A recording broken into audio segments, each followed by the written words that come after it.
4 in 5 suicides are by men is so shocking to me. There is like a runaway issue amongst suicide in men, but also remembering that it's something that happens to women as well. It's hard enough to be vulnerable and open when you feel strong, let alone when you feel really low. And anyone that struggled with depression or low mood will understand that often what you need in the moment is the most difficult thing to do because you want to dive in and fix it.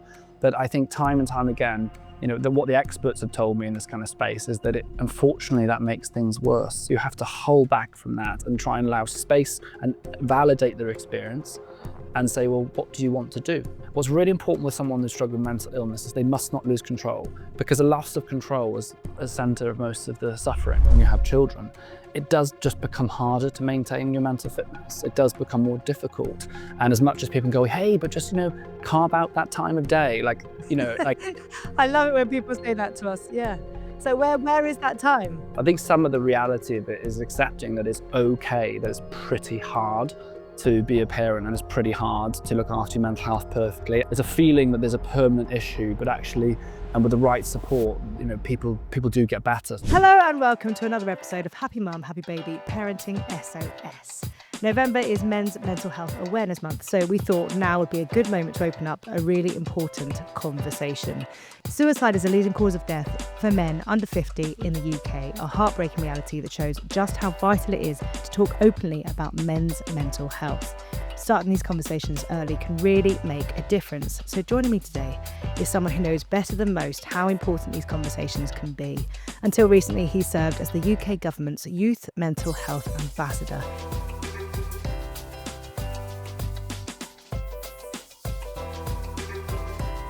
It's Dr. Alex George. Hello, Alex. Hi there. Thank you so much for having me, Julie. So nice to see you again. I feel like we've got paths have crossed on different occasions. It's so nice to see you. I know, and this is our third podcast together, which is lovely. You came on the Stompcast and we had a good old stomp, actually, didn't we? We did. I've just literally been out just now with my dog, who just loves every single muddy puddle. He can't actually walk around any of them. He just has to dive straight in. What is it with dogs? The same with Rolo. It's like if there's a path and there is like dry land either side, it's like I would take that, but the dog is like, no, it's the direct route to the puddle and out of it. I feel like it's some sort of like a fight against authority almost. I know, but I also do want to just go out in my wellies and join them sometimes. You know what I mean? Just that does look like fun. It reminded me today of when the kids were younger and just having to stand next to the puddle while they jumped up and down. That's definitely what it felt like with Deus today. Yeah, well, I mean, look, you are a proper stomper. I mean, you've stomped up some serious hills, mountains, and all over the place. So you really are. You are an OG stomper, to be fair. You are an OG stomper, a proper one, a proper stomper. A proper stomper. There we go. I'll take it. On this podcast, because of the nature of the podcast, we talk a lot about maternal mental health. And the statistic that sort of I heard many years ago, which is why we started doing this podcast, I've talked to you about it before, that is the leading cause of death in new mums within the first year is suicide. That is a shocking statistic. But this month is Men's Mental Health Awareness. And there's so many other statistics that are now being talked about and really highlighting how important it is for men to be talking about how they're feeling. The statistics that 4 in 5 suicides are by men, that it's the leading cause of death in men under 50, that is so shocking to me. So shocking. And as a mum of boys, it's, I have a lot of men in my life. It's really alarming. Because we are well-meaning and we are trying to focus on the fact that there is like a runaway issue amongst suicide in men, I think that needs to be done by also remembering that it's something that happens to women as well. And I've interacted with lots of parents and people who have lost, say, daughters and things. In fact, I was at a talk the other day where a couple had lost their daughter, who's only a teenager, to suicide. So it is very much an issue that women face. And as you said, I actually didn't know that stat until I did obs and gynae.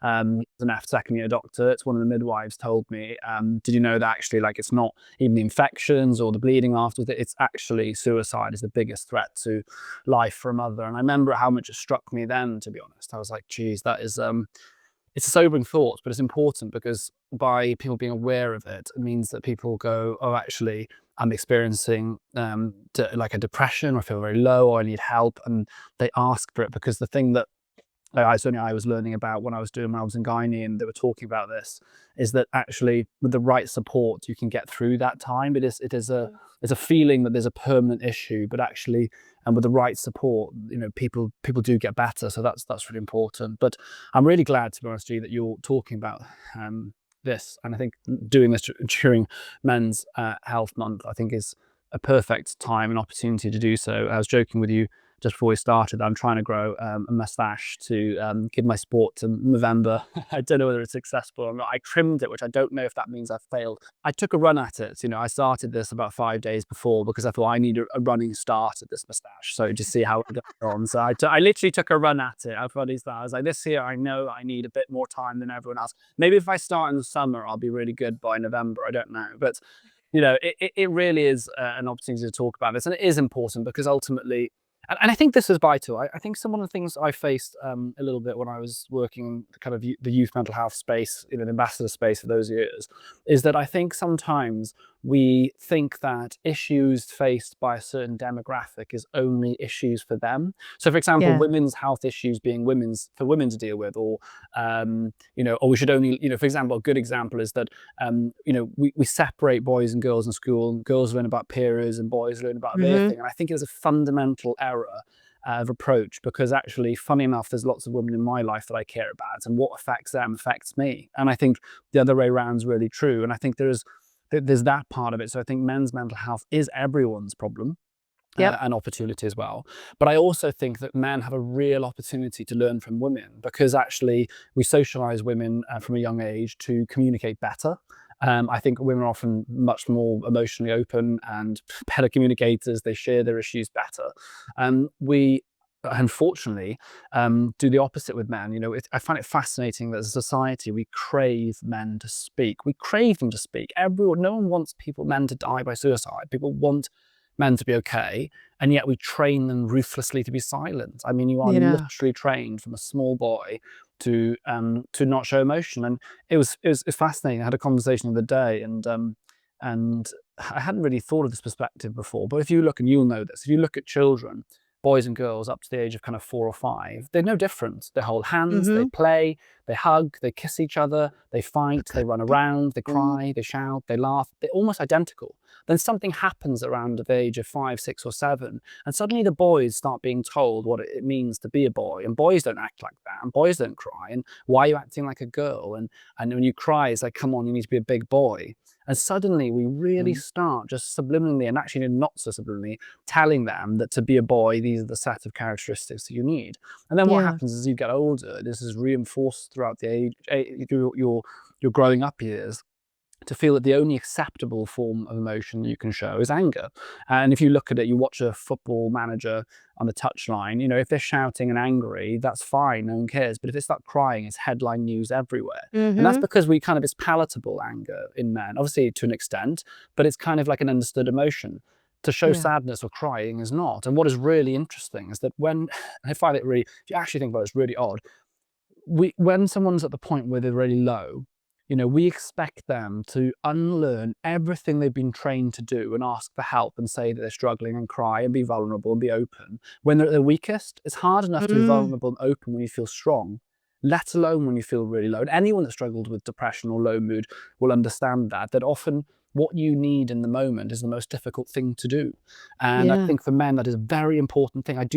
Fundamentally, I do not believe that men and women are that different. We are different. There are things different, but I don't fundamentally believe that biological difference is the driving factor to the suicide rates in men. I think we just train men poorly.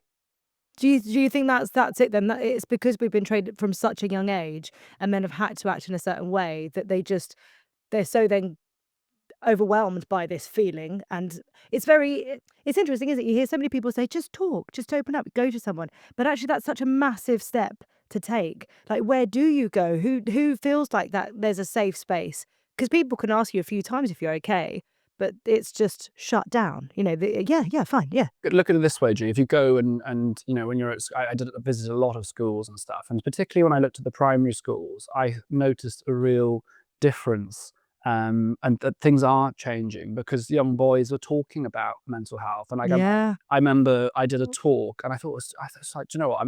I joked at the time and said, do you know what? You can be mental health ambassador. I asked this classroom of primary school kids. They're probably the age of 8 years old, something like that. They're pretty young. And I said, look, why is sleep important? Why do we need sleep? And this boy, put his hands up and said, oh, Dr. Alex, we need to sleep because when we go to sleep, our brain sorts all the files into the filing cabinet. So the next day we're ready to have a new day. And I just was like, that level of like emotional intelligence, that awareness of thoughts even existing was something, or what a thought is, or that it's something that the brain must process, was something that I didn't even understand at the age of 18, let alone. Yeah. And I think that is a fundamental difference. And if you look at young children now who are schooled in that way, and that have this, I guess, modern view of what it means to be a man and a woman, I think you see much less difference. You see a very, very, very different thing. So it shows you, it's proof really, that men can talk. Men are not unable to talk and ask for help. It's just bloody hard when you've been trained all your life not to. I still found it very difficult. As someone that was very open, and I'm naturally, I guess part of it's maybe ADHD or whatever, my heart on the sleeve kind of person. I still found it for many years very difficult to talk and to be able to say that I'm not in a good place, because I think it causes a lot of shame. You don't feel like a man, and I've had to really challenge that. But do you think, your personal circumstances with your brother, like, the extremes of that, what happens, how important it is to speak? Yeah, well, I think you look at it this way, and I think that what's really important is I'm actually excited about mental health and mental fitness, because I think the opportunity when you actually mental health, and I'd like to talk about this. Mental health really is for everyone, because actually there's a beautiful opposite side to illness that is mental fitness, and that is achievable to people. But on that point, it is really important, because there's situations, and like if you think about this, when my brother was 19 years old, he decided to make a decision that was irreversible. There is no coming back from that choice. There's very little in life that you can't either come back from, learn from, grow from, or change, or make some sort of amends.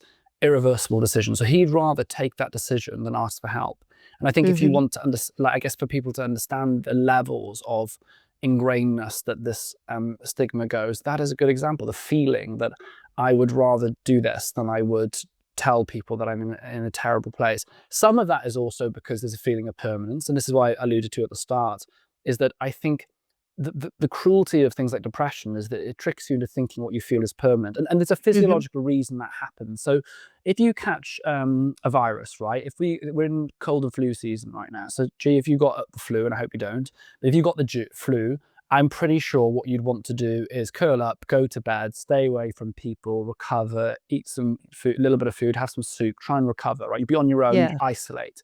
Part of that is self-protective, but also it is a physiological protective mechanism for the tribe, for the herd. Because if you stay and you keep chatting with everyone, acting normally, you'll give everyone else the virus. The thing about depression is it's so clever because it mimics the virus. So in a sense, like what depression does, it tricks you into wanting to be alone, to be silent, to withdraw, to stop doing things like exercising, to stay inside. And it does that because in a way it's a faulty response to the illness. And the odd thing is, if you look at it this way, what is the cure for depression? It is the opposite to what you do when you're depressed. It is human connection. It's moving outside. It's talking to people. And often I would say to people, if you're feeling low and struggling with your mood, don't ask yourself, what do I feel like doing now? Instead, ask a better question. If I was happy, what would I be doing? And that is a much better approach. Do what you do when you're happy. Don't do what you do when you're sad. There's a Yeah. simple shift, but that is a huge difference. Your actions should dictate your feelings. Your feelings should never, virtually never, dictate your actions. Absolutely. But what's interesting for me is that it feels like a lot of men do a lot of sports together. A lot of men that I know, they'll go off and they'll play football together, or they'll have nights where they do things, or they'll go watch the football. And I find it really interesting, even with Brighton and Hove, what they've done to create the Yeah. advert that they've done in terms of talking and stuff. It feels like men can be together a lot, but completely block out the actual space for chat. or a chat with importance. How many gay footballers, male footballers, do you know that currently play football? How many None. openly gay women's footballers do you know? Plenty. Loads. Yeah. I've watched football for many years, and I cannot think of any footballer in the Premier League ever that has been openly gay while they've played football. And I know this is not necessarily what we're talking about here in terms of like the homophobia in a sense, but it does show you how much stigma is very loaded in the male space. And I think what is expected of a man is still there. We haven't tackled some of these taboos and these views. And what's interesting is that if you think about it, you're kind of like, what drives this? Because if you go and ask most footballers, and you said like, if your centre back said he was gay, would you care? I'm pretty sure that they wouldn't. I mean, 99% of Mhm. people say actually no. So the driving force from this thing is almost this passed on, invisible pressure and expectation that we need to drop because it doesn't really serve anyone. It doesn't serve anyone. And I think the fear of being open, which is what you're talking about there, is what drives a lot of problems. So men will often chat about, there's TikToks about it, joking about it, right? There's TikToks I see where the girlfriend will say to the boyfriend, like, oh my God, Dave got divorced. Do you know what happened? Is he okay? Like, why did he get divorced? And they go, I don't know. Well, what did you talk about? Well, football. So I Mhm. think sometimes we end up on very surface level stuff and jokey stuff, which is fine. But I think because we've not been given the skills, men don't know how to do it. It's Like, you interesting. don't So know how to do it. Tom can come back from being with his mates, and I'll be in that sort of situation where I'll say, "Did you ask if they're okay? What's going on? Are they okay?" He'll just be like, if he wants to talk about it, he didn't bring it up. So if he wants to talk about it, he will. But oh no, because a Problem is he woman. won't. Yeah, and that's no judgment on Tom because I think that's generally what Oh no, everyone no, assumes. yeah, But the truth is, they won't. And yeah, they won't. I mean, vast majority of the time, people won't. You have to ask the question. Is why I think one of the best campaigns that has ever been created is a very simple one by Time to Change, which is ask twice. So you mm, say to someone, "How are you doing, G? Yeah, I'm all right. Yeah, but G, you're not yourself today. I know you pretty well. You don't seem yourself. Like, how are you really doing? What is actually going on?" And you'll find yeah, 95% of people will open up to that secondary question because you're effectively saying, "Cut the nonsense. Let's get through to the real conversation here." And I think men, I think men need to do that better. And I think if you're, if you listen to this and you've got your husband or partner or brother or uncle, whatever it might be, I think when you have this conversation, you say, "Oh, did you ask Dave what happened?" I think just a little bit of like teaching of some of this stuff because they don't know the skills of it. It's like, well, mm, actually, maybe you should ask Dave how he's doing because I know you think he will, but often guys don't say. So perhaps what you could do next time is say, "Look, Dave, I know you say you're fine, but like, what's going on?" And I think people really, really overthink asking about mental health. Like, I was thinking, if I turned up to the Stompcast that you were recording and I was limping, you'd probably say to me, "What's happened to your ankle?" Like, I just think we think it's yeah, deep a lot of the time when it's not that deep. I don't think it's that big a deal to just ask, like, "How are you doing?" Like, if someone mhm, doesn't want to talk about it, they'll tell you. Like, yeah, people have the ability to manage their own sharing. Like, if they don't want to talk about it, say, "Tom, thanks so much for asking, but not today," or "Can we talk about it next week?" or "I don't really want to chat about it right now." But they'll still feel seen. The important thing about that, and I wouldn't underestimate, is that again, for those experienced depression and struggles, one of the hardest things, you don't feel seen. You feel invisible in the sense you feel the world is carrying on, but you're just there watching it and suffering. When someone goes, "Actually, do you know what? I can see you. I see you right now." And even if they don't want to talk about it, "I see you right now." That I think is a big thing. So part of that makes them feel seen, but also that can sometimes be the tipping point for someone going, "Actually, do you know what? People are starting to notice that I don't feel great. Maybe it is time I get help. Perhaps I should go and yeah, talk to someone." So don't underestimate the power of voice. I think the thing about mental health is that it's completely different to, you can see a broken leg on an x-ray. You require voice and words to understand a mental illness. And so don't underestimate that power of just that simple question of like, "How are you actually doing? Talk to me." mhm. It's funny, isn't it? Because I feel like when women are added into the mix, those conversations will happen pretty much straight away. If I know I'm seeing a certain group of guys, I know that we're going in. There's no surface level chat, or maybe a tiny bit at the start, but Tom will come back from the loo and we are already in there, you Mm. know. And I do think that in the large part women don't shy away from that stuff because we know the power of just talking.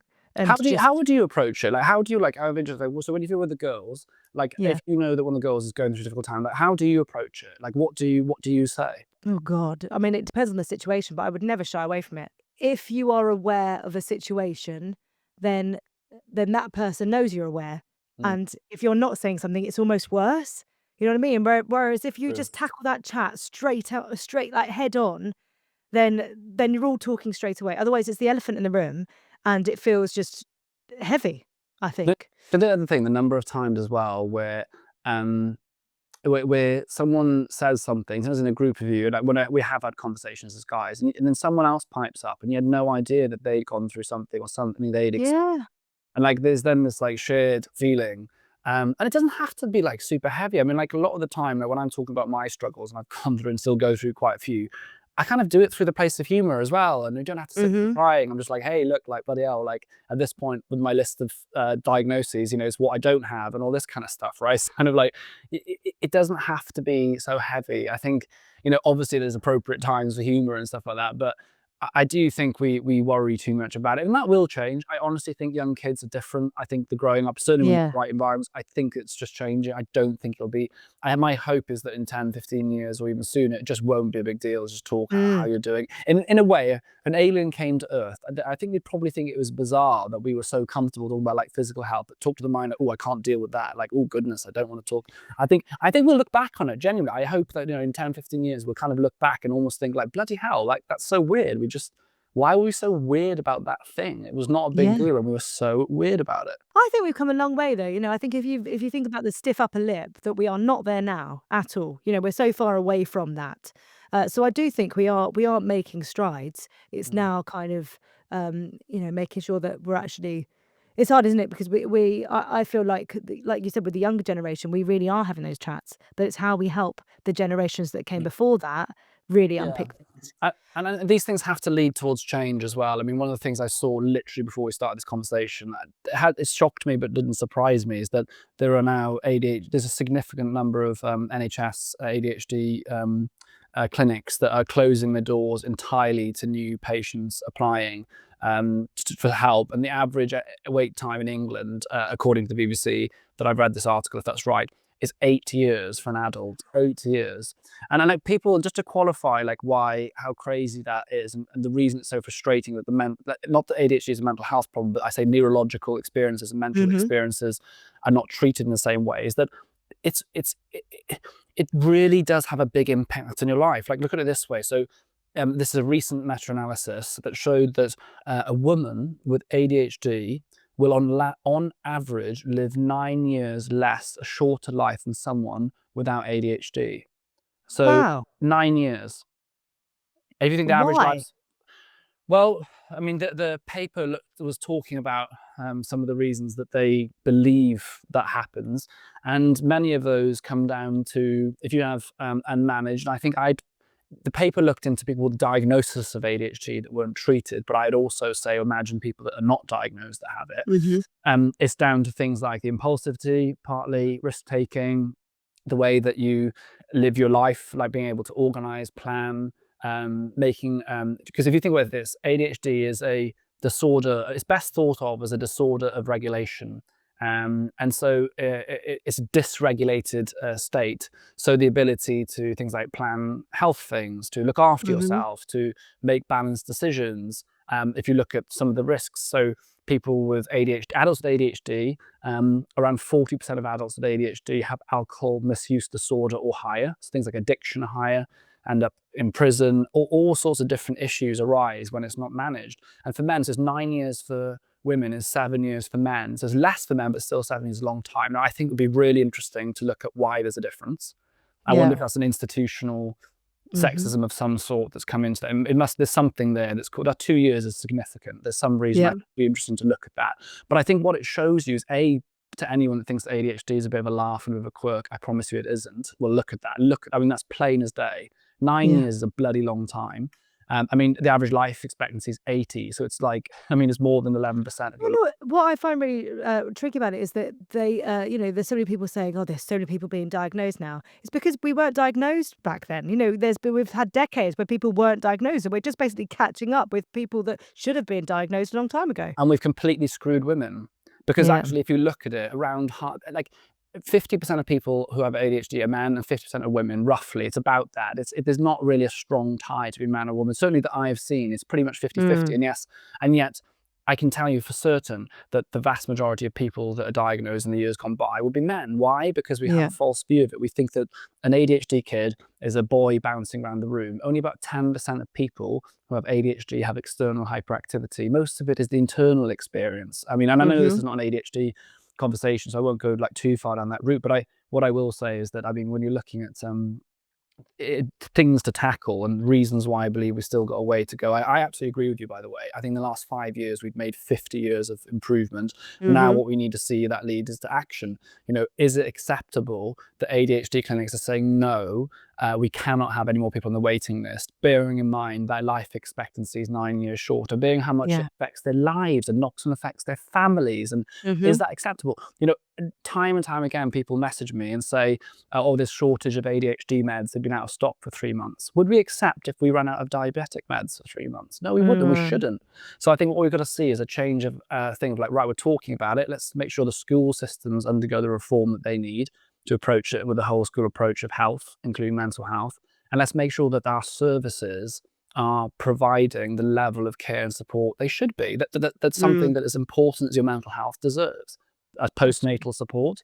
And it's Yeah. also for things like ADHD and services that support men's mental health. Like, put your Mhm. money where your mouth is, I guess, is the point I'm trying to say. Absolutely. I know there's lots of chat about what it takes to be a man, like what is a man, but I feel like another big conversation for men is what does it mean to be a dad?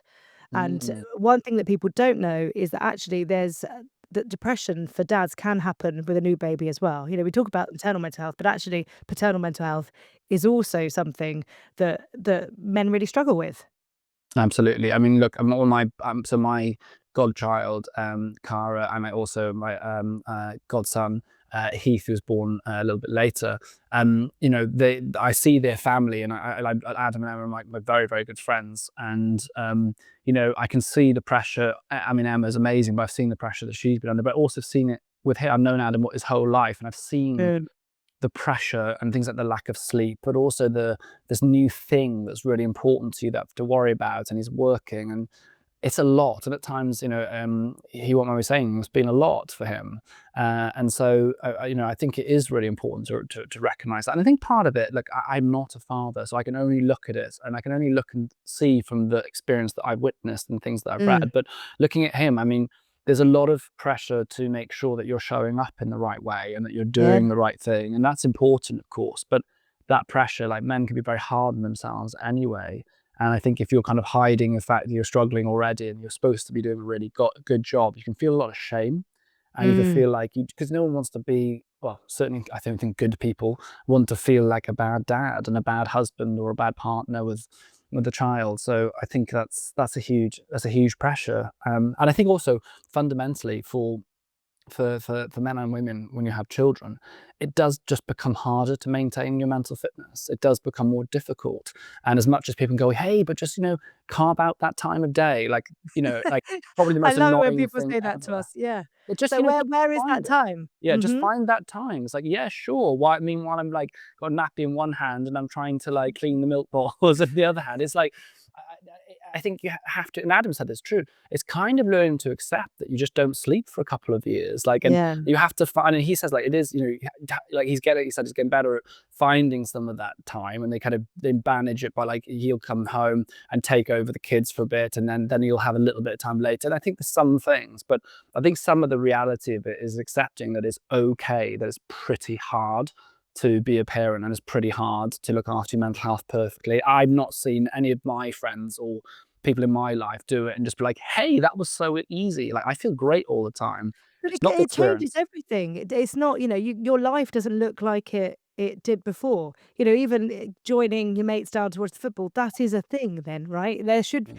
like, mums feel mum guilt, and I do believe that there is there's at least something that happens for men when that realization Mm. that they can't just do that freely, actually, because then if you are to step out of the house for that, then there's a knock-on effect of, well, who's going to look Do you after the think, kids? And do you think, like, of all the conversation you've had, I guess speaking also to men, but also women with this, do you think that men struggle to let go of the past life?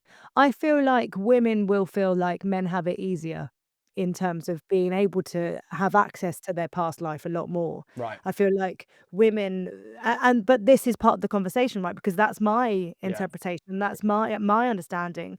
But I've got no doubt that having 3 kids has completely changed both of our Mm. lives. Mm.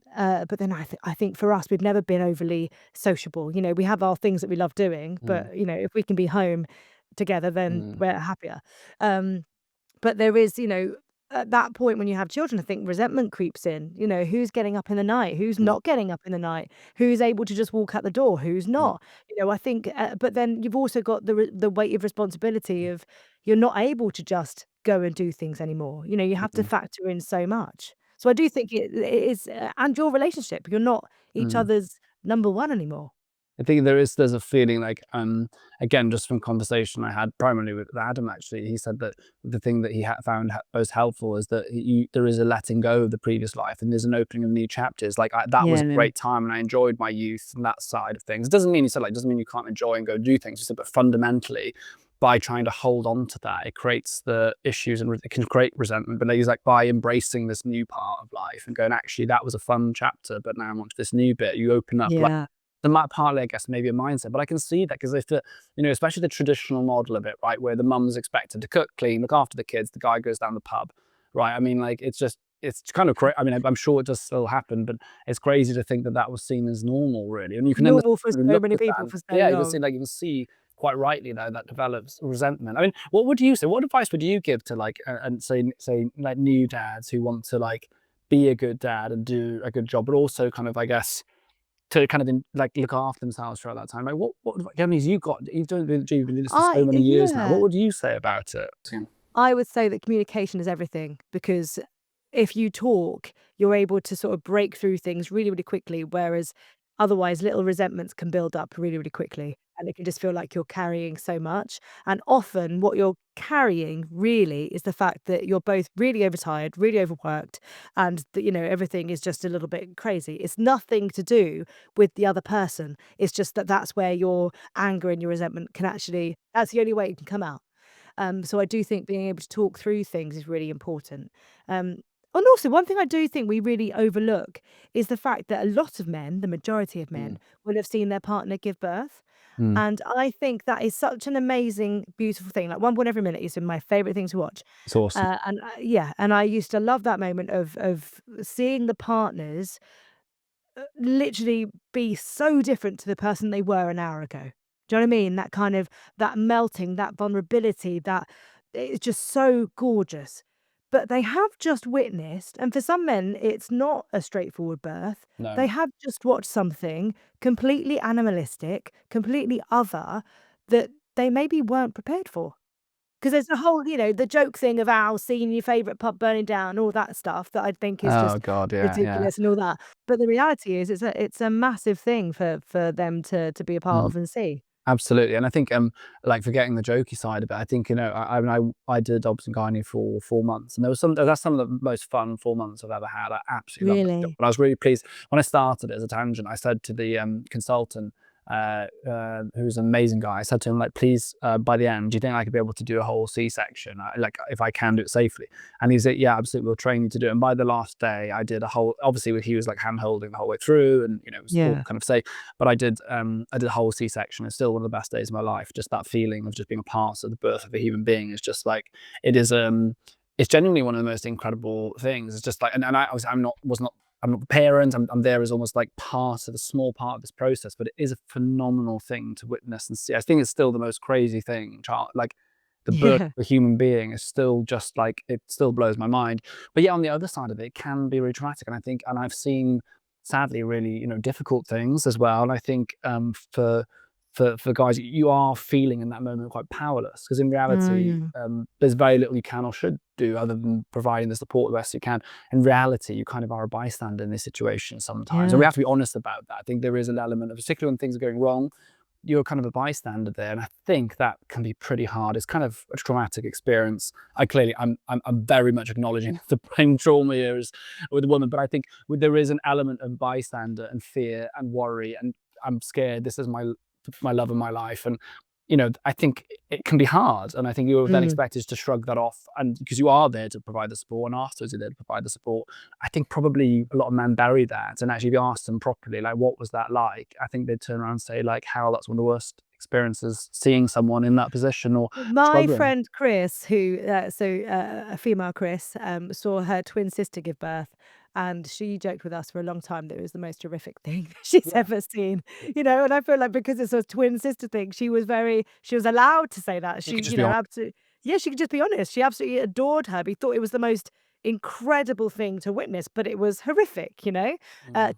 to see that, whereas I think, and actually, thinking about what you were saying at the time, I can remember midwives coming in to check on me after the first birth, and then going to Tom, "Are you okay?" Because he looked pale, and me being like, "For God's sake, I have just done all this work." So it's not that we're negating the fact that women have gone through something, but Yeah. it is important that actually we also check in on the Yeah. dads, because they have seen something that's Something huge. you said earlier, though, that actually is funny. Well, what you said, the key point about communication, isn't it interesting? We literally started this conversation about like how we men are just not trained to talk about stuff. Isn't it Yeah. fascinating that actually so often this stuff comes back to communication and being able to talk? I Mhm. mean, it like, and I guess it's no surprise in some ways, but it is like when I try and justify why this is so important at schools and why emotional literacy is literally a game, I believe, game changing for people's experiences in lives, understanding and being able to communicate thought, feeling.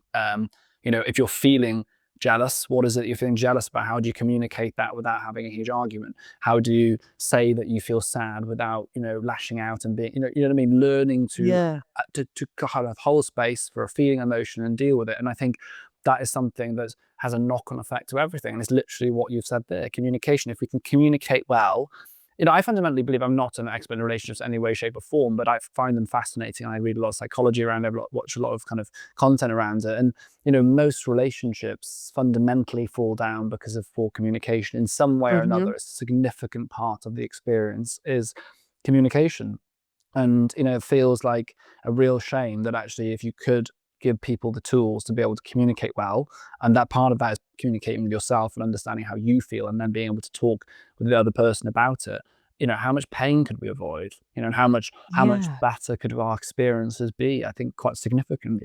Well, the NSPCC did a survey in 2024, which showed that 47% of parents of teens and 56% of parents of 6 to 11s are worried about their child's mental health. Yeah. And I think when you hear statistics like the ones that we started the episode with, we know what happens to adults, especially males, who aren't supported in that way. And I, as a mum of boys, I am petrified of Mm, one of my kids being part of that statistic. mm, And so I think it's so important that we all know what we can do now to help our children mm, when they're younger, to create good habits, healthy happy habits, mm, like your book. And I think that's mm, an amazing resource actually for parents. I've been listening to it, Alex, and I mm. absolutely love it. I actually can't wait to give it to my eldest tonight and just sort of say devour that. Thank you. I appreciate that. I mean, yeah, it's kind of, that book has been, I'd say everyone, this is a lot of work. It is a lot of work to write something, but you only do these things because you care and believe there's something important behind it. And I fundamentally believe, and I think, I guess, the yardstick of it is that I genuinely think that I could have experienced a much easier and happier teenage years and 20s if I'd have understood some of the fundamentals from the book that I've written. I mean, like, Yeah. Happy Habits is a distillation, I think, of stuff that we should actually be teaching kids at school. I think fundamentally the book shouldn't exist. It should actually be within the school curriculum, but let's face the facts, it isn't. And therefore, what do Mhm. we do? Do we just say, oh, well, there we are then? I think, we have to acknowledge that, that at the end of the day, at the moment, as parents, as hard as it is, as well as everything else you're trying to do, you're trying to support and provide I guess, frameworks for children to develop the right habits and mindsets and ways of moving through the world to have the best chance to be happy and healthy. And I think that's really hard for a parent to do. And I think that's why resources like this, and I believe this book, can make a huge difference. Because if you teach children to develop the understanding of the science and the reasons behind why we do certain things, they stick to it so much better. I mean, the formation of habits depends on an understanding of why the habit matters. And so a lot of this stuff is not rocket science. It's developing good habits around sleep, around movement, nature, connection with others, managing emotions and things, building up the sense of resilience. Because, you know, fundamentally, the biggest challenges children face at the moment are that it's on digital connection too much. And obviously, this book is kind of 9 to 13, but, you know, realistically, let's be honest, a lot of children are on either iPads or whatever, or they're on social media even when they're too young. And you know, the reality is there's a huge connection with digital devices, but the disconnect in real life is huge. I mean, children not understanding how to connect with other children, you know, the lack of connection with nature, for example. I mean, you know, nature is one of the most powerful ways to look after the way that you feel. And I think we do actually have to teach children now how to spend time in nature and to create space for that. So, yeah, I mean, I do, you know, I really stand by and I believe in what I've put together and written. And I feel the feedback I've had already in the first few weeks of it being out has been really positive. And children have, you know, the best testament of it is when you get photos of children who put like sticky, what do you call them, Post-it stamps notes. in there, and you post-it notes, and they've written in there, and all those things. The pages are bent over and all this stuff because it means they're really reading it. And I think that's a good testament to the kind of the feedback so far. Alex, I'm going to ask you your most asked questions now, because this is something that we do on Parenting SOS. So I'm going to ask you your most asked questions. Are you ready? Number one is, what should I do if I'm worried about someone's mental health? There's 3 steps that I take, and I advise this for any situation where you're worried about someone. First of all, most important is trust your gut.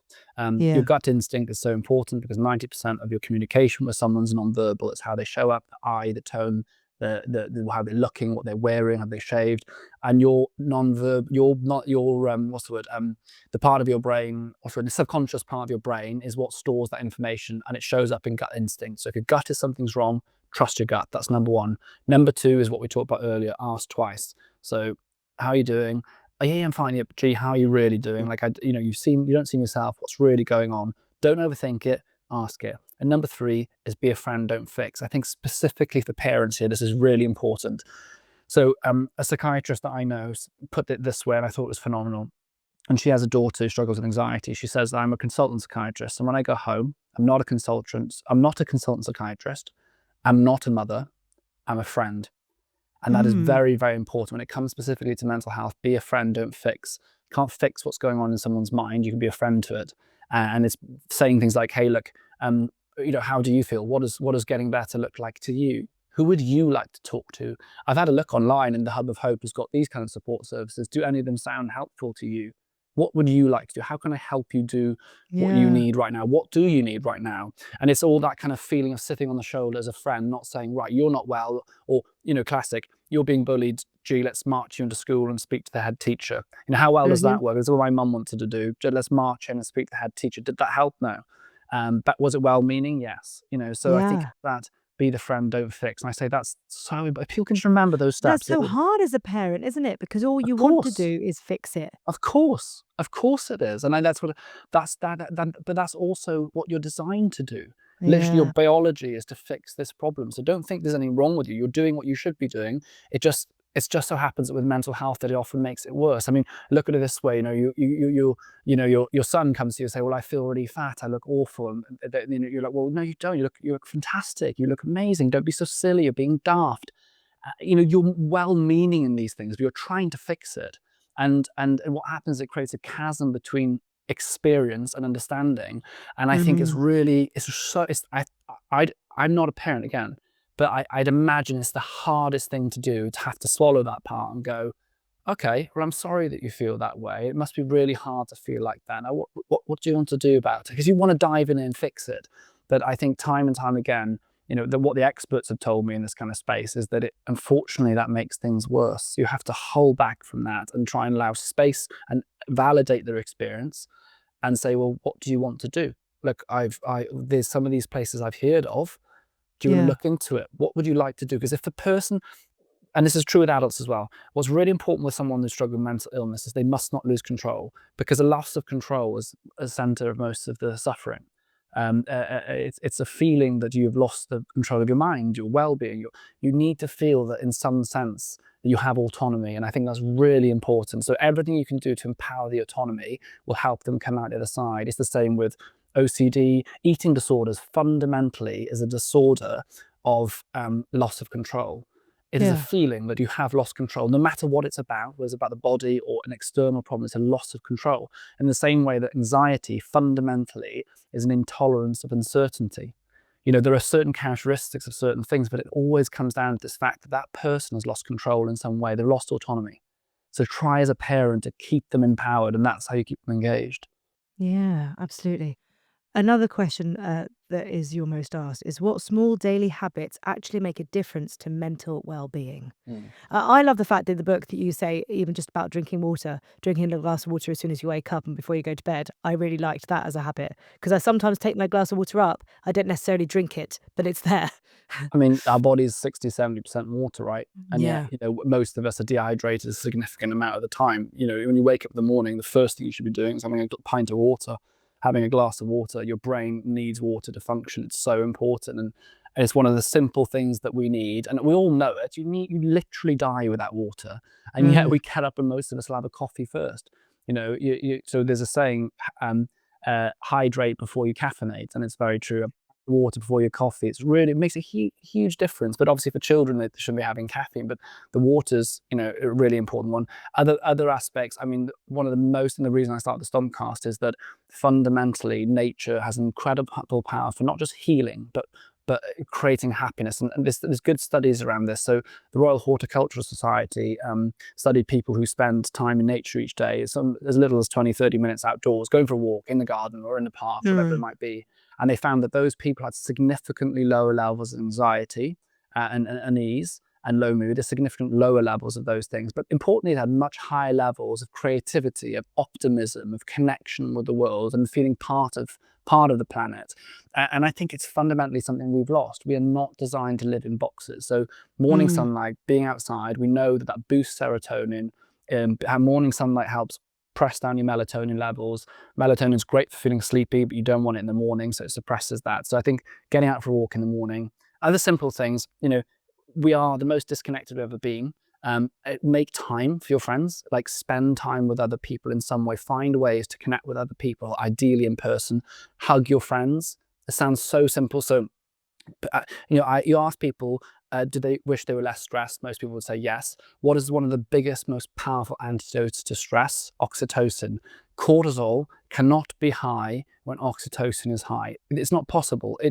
They are opposing. So Mm. if you're feeling stressed, which is why when you hug someone or have a cuddle, the stress drops away, because oxytocin, our love hormone, rises and it forces cortisol down. So it's the Wow. opposite effect. So simple. That's why when you feel rubbish and you sit down with the girl mates or the guy mates and you talk and you laugh and you have a hug and you hug it out, that's why you feel so much better, because your Yeah. oxytocin rises.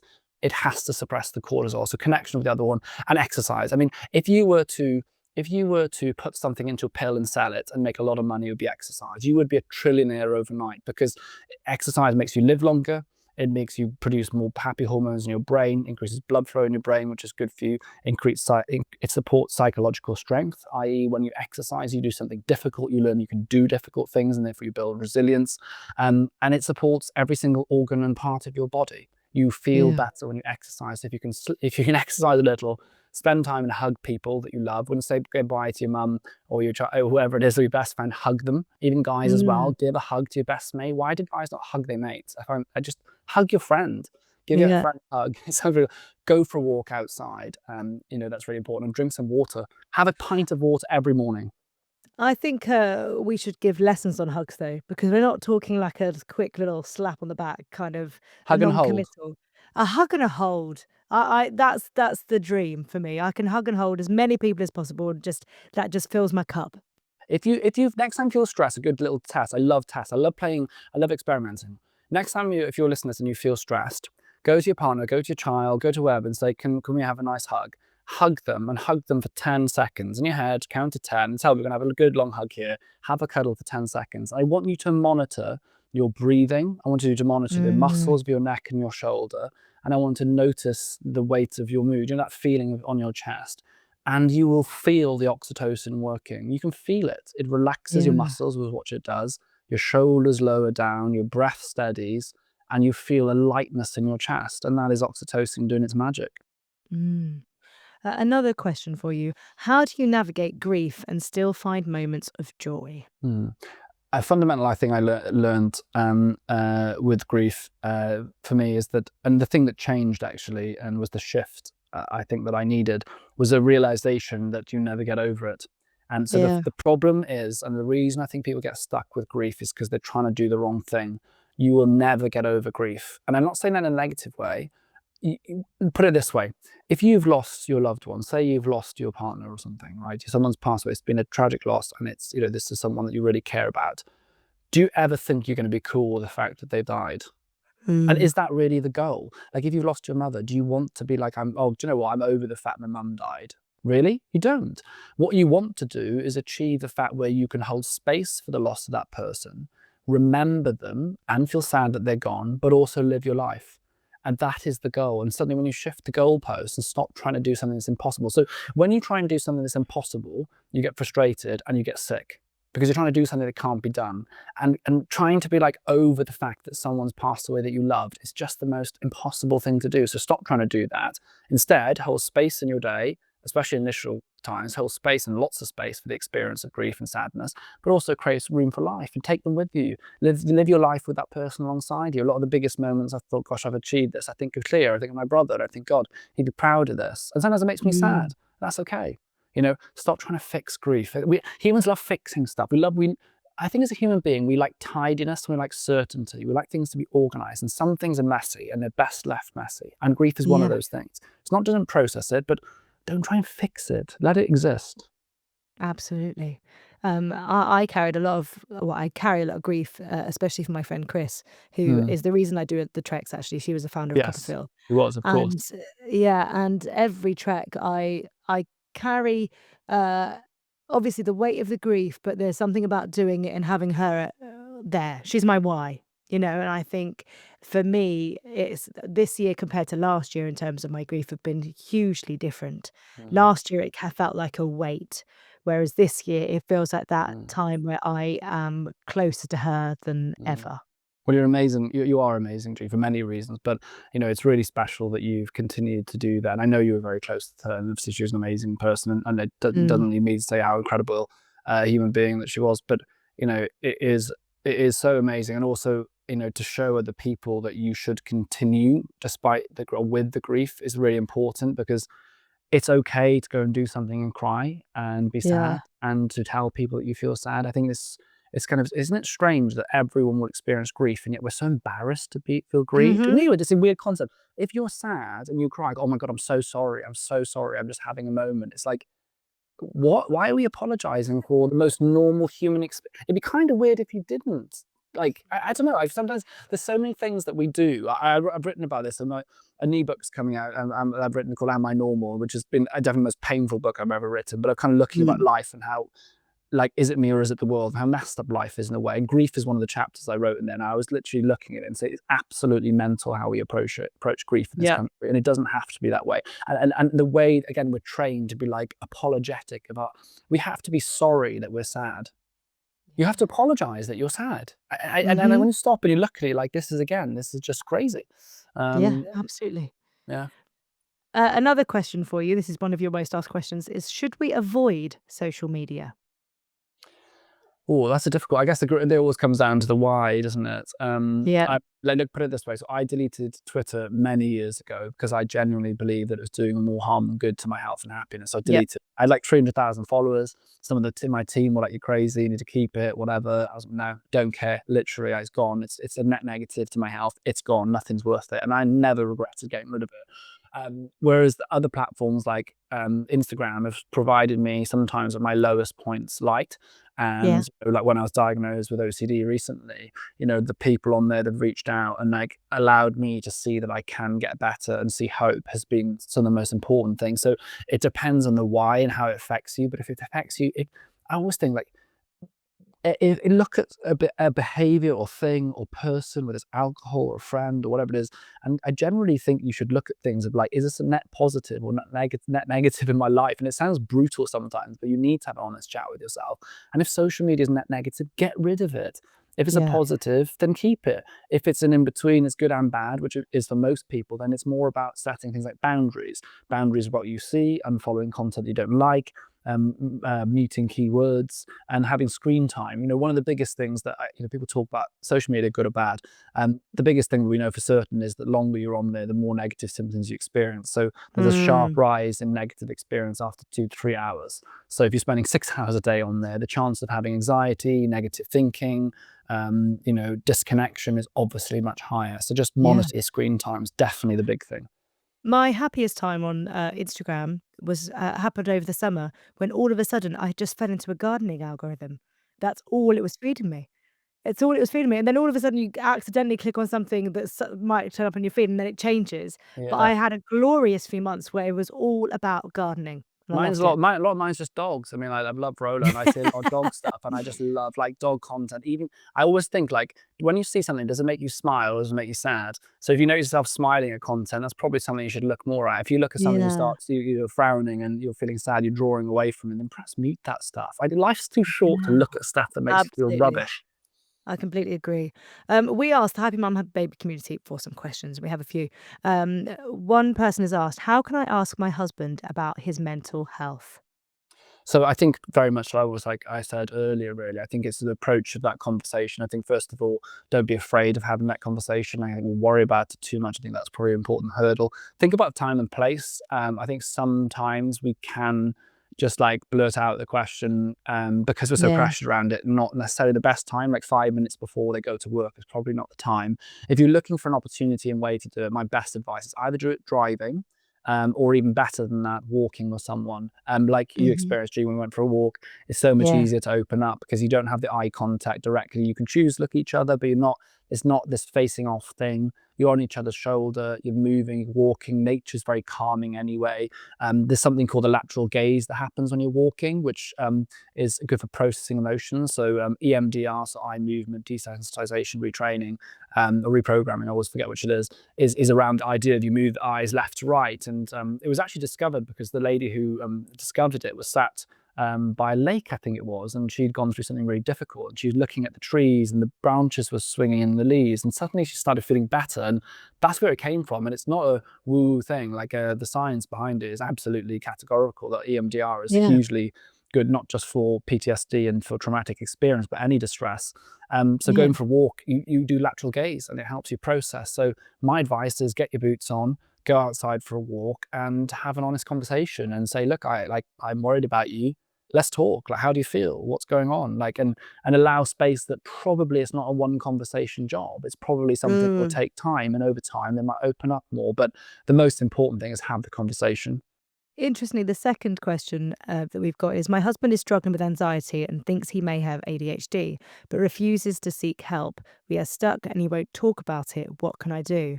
It's really hard if you're met with resistance in that instance. Mm. So number one thing is you can't change anyone. You can't tell someone to do. I mean, a lot of people. I make a lot of content on my YouTube about alcohol-free living, and people talk about their partners. And you can put things under, put slide books in front of them. You can bring things up, and it's great to do that. But fundamentally, that person has to decide that they're ready for change. Yeah. Sometimes the best thing to explore in that situation is the barriers. Why is that person afraid of doing this? Are they afraid of facing something and being told? Are they afraid of finding out something that like is quite a big thing to find out later in life? Are they worried about the judgment? Is it the shame? What is it? And I think if you can dig into the barrier, because it almost certainly is one, then you'll find out why. And often if you can unlock that, perhaps you can work on the reason why, and therefore that opens the doors. Because I think fundamentally, I mean, so interestingly, and this is quite, I actually was with my psychiatrist this morning for an appointment, kind of follow up and things, and we talked about this before, that there's quite a common pattern that happens when people are diagnosed with ADHD or ASD or any significant neurodevelopmental diagnosis. And the first thing that happens almost always is relief, a light bulb Mm. moment of relief, because suddenly everything makes sense. But then what tends to happen is a period of avoidance. So and this is literally what I did. You ignored it for 3 months, pretend that didn't happen. then you have a period of time where you have anger and grief. And usually it's anger, then it's grief, because you realize all the ways that society screwed you over, or that things that could have been different, or if you'd have known this, I'd have, like, if I'd have known, I'd never drunk alcohol. If I'd have known, there's loads of things that wouldn't have happened and been different. And I think that's part of it. And I suspect some of the subconscious reason lots of people don't want to get diagnosed is because then they have to face the reality that a lot of pain happened that shouldn't have happened. I think that's really hard to deal with, to understand that, you ended up in very difficult places. Like, for example, someone would say with a drug addiction or alcohol addiction as a result of ADHD, that's a really hard thing to accept, that this thing has made you this way. Yeah. So I think that's the barrier. Explore the why, and often that will lead you to the answer. Well, and the fact that we were talking about, there's so many conversations now around the fact that everyone's being like it's this Yeah. trend, not the fact that there's so many people that should have been diagnosed a lot sooner. So, but people, I wonder if that's a reluctance, or a feeling of maybe being judged or ridiculed in the same way that the statistic is being, because they're not looking at the fact that actually people have just been missed and not Well, helped for so long. about 3% of the adult population will have ADHD. So if you do 3% a year, and to do it for quite a number of years that we've not been diagnosing people, then you're going to have a lot of people to catch up. Yeah, Eventually we will catch up, and it will fall, the diagnostic rate will fall back to 3%, which is the true rate. yeah, But if you've got 30 years of underdiagnosis, that's a lot of people that suddenly hear about it that are getting diagnosed, which is yeah, why the waiting list, which is why the ADHD clinics are having challenges. So, and yeah, and it's a real, and if anyone says to you, oh, it's just a trend or whatever, point them to the study around 9 year mhm, sort of life expectancy and tell me it's a trend. yeah, That is a meta-analysis published in a major paper. And I think it's about as shocking as you need to kind of show people why it mm. matters. Absolutely.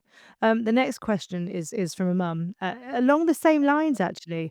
It feels like a lot of people are just wanting other people to talk. So she says, "My son is acting a little differently and isolating himself. How can I spark a conversation with him?" Yeah, and I think this is the most difficult dynamic. I think when I talk to so many people about and about having conversations with other people they're worried about, I think it is the parent-child dynamic that is the Yeah. difficult. And I think there's few things. One of them is the approach, like the psychiatrist said, it's being the friend and trying to level to that place. I think importantly, it's also, and this is actually feedback I've had more from young people who have mental illness or have been struggling, and how they would advise parents Mm. to have conversations. And a lot of it is making sure they don't feel, again, the autonomy point. A lot of them worry that if I open up and sharing, it's going to lead to a loss of control, that action is going to Me. take place without them being controlled. So a lot of the time, it's saying, look, no matter what you say to me, you're in charge here. What we do is down to you. I just want to support you, and if I can, I'd love to do that. So, like, again, yeah, what's how are you kind of feeling? Are is there something that's kind of bothering you? Are you just feeling frustrated at the moment? Like, what's going on? And try and find an entry point into it. And I think it's just keeping, as long as you keep reminding them, look, nothing you tell me is going to lead to a problem, or do anything. Everything's going to be down to what you do. I'm just going to help you do what you want to do to fix this. But what I do notice is you're not yourself, and then as a parent, of course, I'm worried about you. Yeah. I think that's the approach that I would take. Softly. I mean, some of the other things that people have said is sometimes what they need is to, and the honest truth of it is, and young minds are amazing. Have studies have shown this as well. Is that sometimes you're not the right person to talk to, and I think that's very hard with Yeah. parents.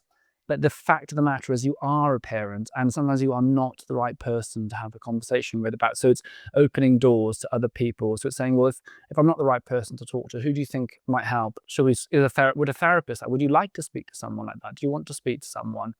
Who is it that's going to help support you? And actually, a good place to send them if they don't want to talk to you is on the Young Minds website. They can click, you've got parents and children, click on the children section, and they give a load of support services. And sometimes that's the difference No. they need. Also, for parents, do look on the Young Minds website. They literally have a whole section for parents on how to have these conversations. And this is evidence-based advice, and it's evidence from surveys and work with young people. So check it out. There's so much advice on there. I had a light bulb moment this summer where I had a load of friends over that I'd gone to uni with, and I had a light bulb moment of how important those adults are in my kids' lives.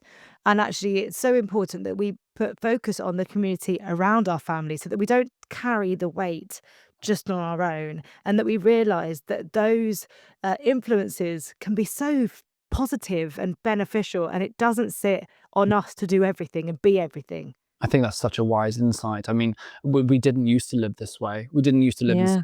houses. We'd live in communities, and children would grow up together, and parents would share the responsibility of looking after each other's children, and families would Yeah. be closer. So that's the change that's happened. So I think, yeah, it's acknowledging that you don't have to be everything. Your job, it's hard enough being a mum as it is. You don't have to do everything. There's enough, isn't it? You've got enough responsibility. Not Yeah. everything is your job, and that's the truth. Not everything is your Yeah. job. We end the podcast with you completing 2 sentences. The Yes. first one is, if I could tell you one thing, it would be. That no matter how difficult life is now or times are, there is always hope for a better day. And I think that's something that's got me through many a difficult point. And that leads you nicely onto I'm happy when. I'm happy when I'm with Rolo, my dog, out in the park, kicking some leaves with the sun on my face. I love that. We got a dog over the summer. Dennis has joined our family. Dennis, I love that. Dennis the Menace. Is it And he Dennis the is. Menace? But there is that beautiful feeling of being out together. I never realised a dog could make you see nature in a completely different way. It's absolutely Dogs also gorgeous. teach you something. Like, dogs teach you patience. They teach you Mm. understanding. There's something incredible about dogs, and also I say is one thing as well. A dog will read you like a book. When you're sad, Yeah. the dog will know immediately, almost before you know that something's up. They're incredible. We are so lucky. We don't deserve dogs. It's one of the very true statements. We don't deserve them. We really don't. Alex, thank you so much. I have thoroughly enjoyed this. It's such an important topic, and you're the perfect person to speak to about it. So thank you so much. Likewise, I've enjoyed your company. You're brilliant. This podcast, I did the waiting room a couple of years ago, and then obviously the Stompcast for a couple of years. But you really are the OG. You're one of the OG podcasters, and like, I often think, like, how many people will you have helped over the years? I mean, it'd be incalculable actually to like work out how many, mums, but also dads, Yeah. parents, that you will have supported.